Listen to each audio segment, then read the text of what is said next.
प्रधानमंत्री नरेंद्र मोदी ने 45 दिन तक चले महाकुंभ को लेकर अपने विचार व्यक्त किए। 144 वर्ष के बाद हुआ ये महाकुंभ एकता के महाकुंभ के रूप से प्रेरणा देता रहेगा और देश की एकता को मजबूती देने का अमृत परोसता रहेगा। आइए मैं आपको अपनी आवाज में सुनाता हूं प्रधानमंत्री के वो शब्द। एकता का महाकुंभ, युग परिवर्तन की आहट। महाकुंभ संपन्न हुआ, एकता का महायज्ञ संपन्न हुआ।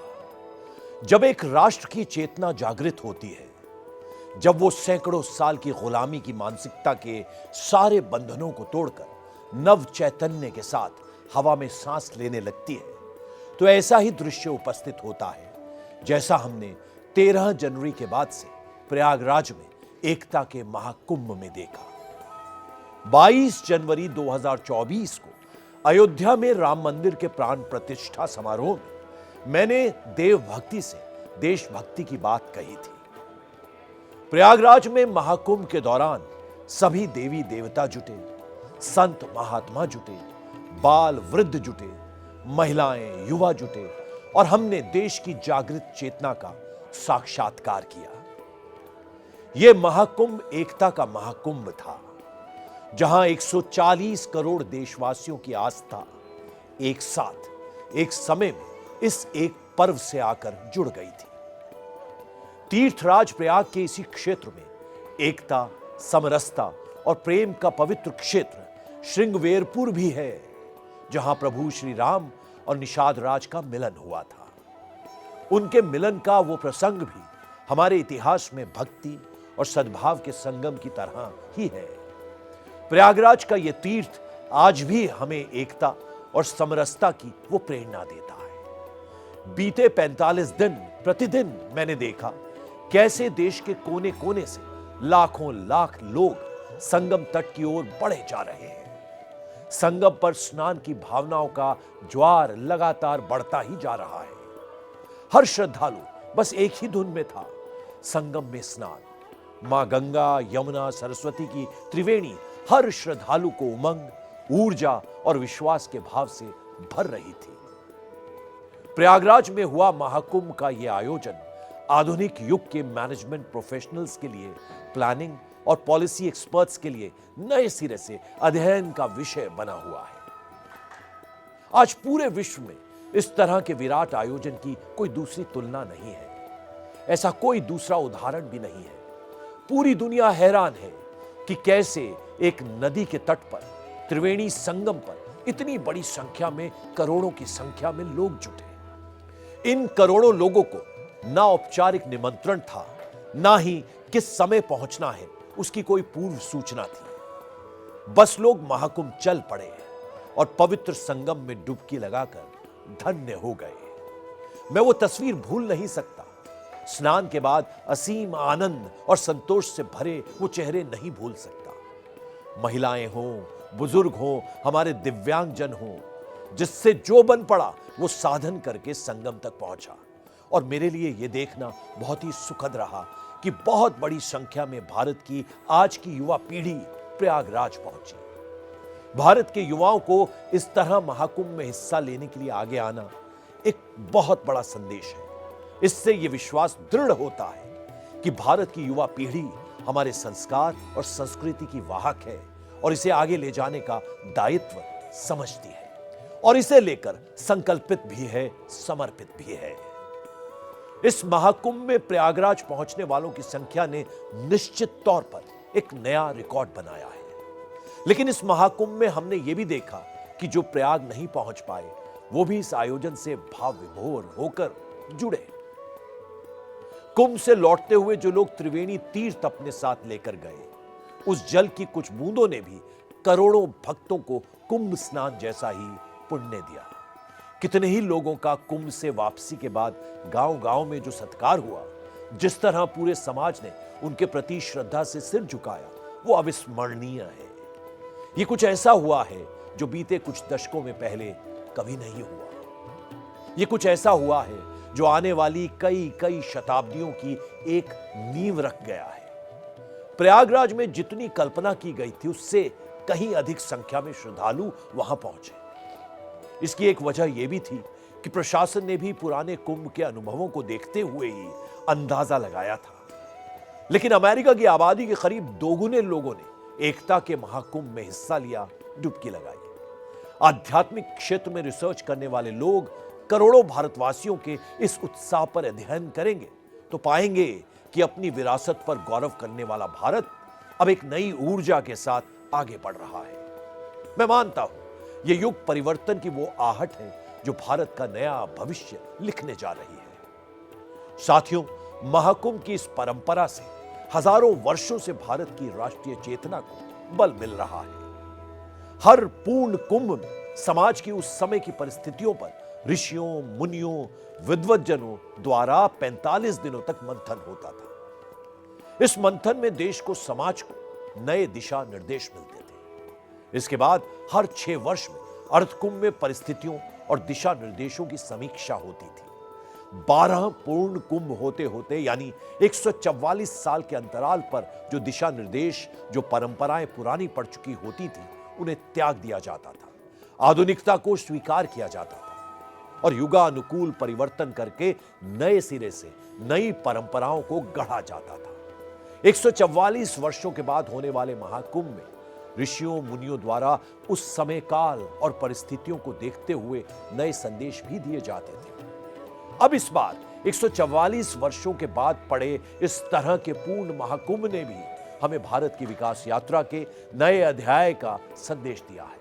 यह संदेश है विकसित भारत का। जिस तरह एकता के महाकुंभ में हर श्रद्धालु, चाहे वो गरीब हो या संपन्न हो, बाल हो या वृद्ध हो, देश से आया हो या विदेश से आया हो, गांव का हो या शहर का हो, पूर्व से हो या पश्चिम से हो, उत्तर से हो, दक्षिण से हो, किसी भी जाति का हो, किसी भी विचारधारा का हो, सब एक महायज्ञ के लिए एकता के महाकुंभ में एक हो गए। एक भारत श्रेष्ठ भारत का यह चिरस्मरणीय दृश्य करोड़ों देशवासियों में आत्मविश्वास के साक्षात्कार का महापर्व बन गया। अब इसी तरह हमें एक होकर विकसित भारत के महायज्ञ के लिए जुट जाना है।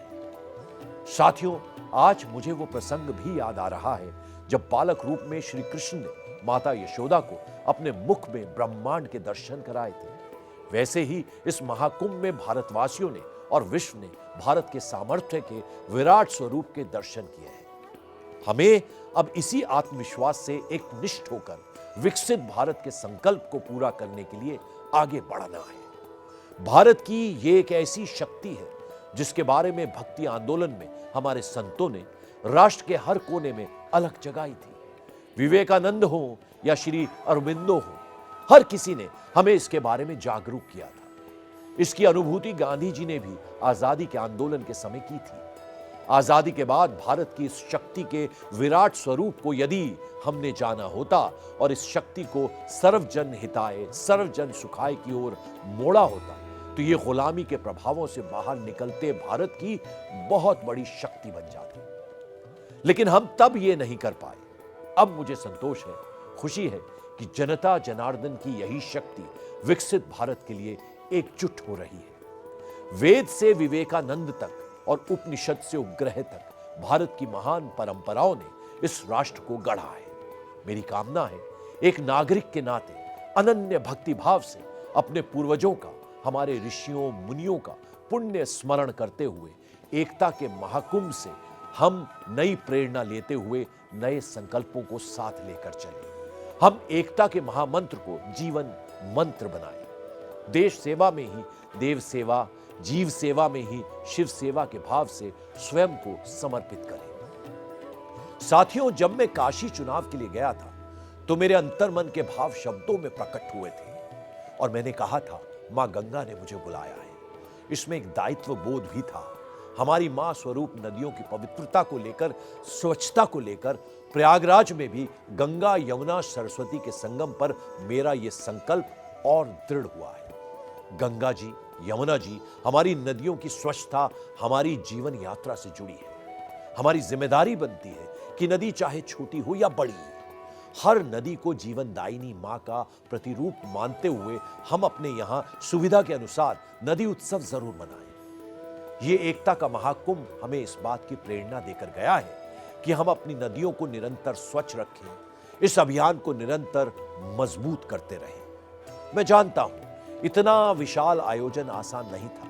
मैं प्रार्थना करता हूं मां गंगा से, मां यमुना से, मां सरस्वती से, हे मां, हमारी आराधना में कुछ कमी रह गई हो तो क्षमा कीजिएगा। जनता जनार्दन जो मेरे लिए ईश्वर का ही स्वरूप है, श्रद्धालुओं की सेवा में भी अगर हमसे कुछ कमी रह गई हो तो मैं जानता हूं जनार्दन का भी क्षमा प्रार्थी हूं। साथियों, श्रद्धा से भरे जो करोड़ों लोग प्रयाग पहुंचकर इस एकता के महाकुंभ का हिस्सा बने, उनकी सेवा का दायित्व भी श्रद्धा के सामर्थ्य से ही पूरा हुआ है। उत्तर प्रदेश का सांसद होने के नाते मैं गर्व से कह सकता हूं कि योगी जी के नेतृत्व में शासन, प्रशासन और जनता ने मिलकर इस एकता के महाकुंभ को सफल बनाया। केंद्र हो या राज्य हो, यहां ना कोई शासक था ना कोई प्रशासक था, हर कोई श्रद्धा भाव से भरा सेवक था। हमारे सफाई कर्मी, हमारे पुलिसकर्मी, नाविक साथी, वाहन चालक, भोजन बनाने वाले सभी ने पूरी श्रद्धा और सेवा भाव से निरंतर काम करके इस महाकुंभ को सफल बनाया। विशेषकर प्रयागराज के निवासियों ने इन 45 दिनों में तमाम परेशानियों को उठाकर भी जिस तरह श्रद्धालुओं की सेवा की है वो अतुलनीय है। मैं प्रयागराज के सभी निवासियों का, उत्तर प्रदेश की जनता का आभार व्यक्त करता हूं, अभिनंदन करता हूं। साथियों, महाकुंभ के दृश्यों को देखकर बहुत प्रारंभ से ही मेरे मन में जो भाव जगे, जो पिछले 45 दिनों में और अधिक पुष्ट हुए हैं, राष्ट्र के उज्जवल भविष्य को लेकर मेरी आस्था अनेक गुना मजबूत हुई है।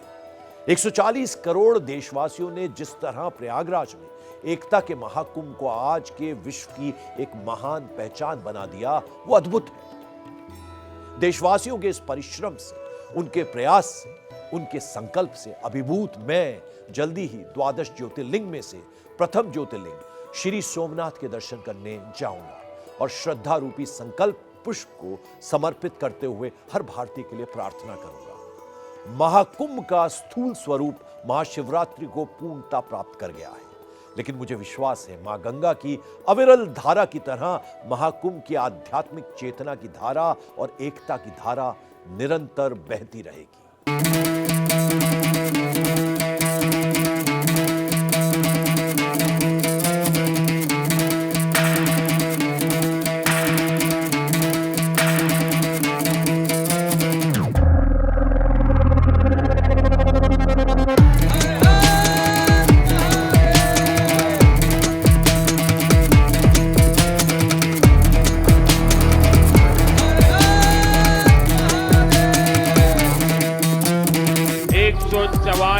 वर्ष के बाद हुआ ये महाकुंभ एकता के महाकुंभ के रूप से प्रेरणा देता रहेगा और देश की एकता को मजबूती देने का अमृत परोसता रहेगा।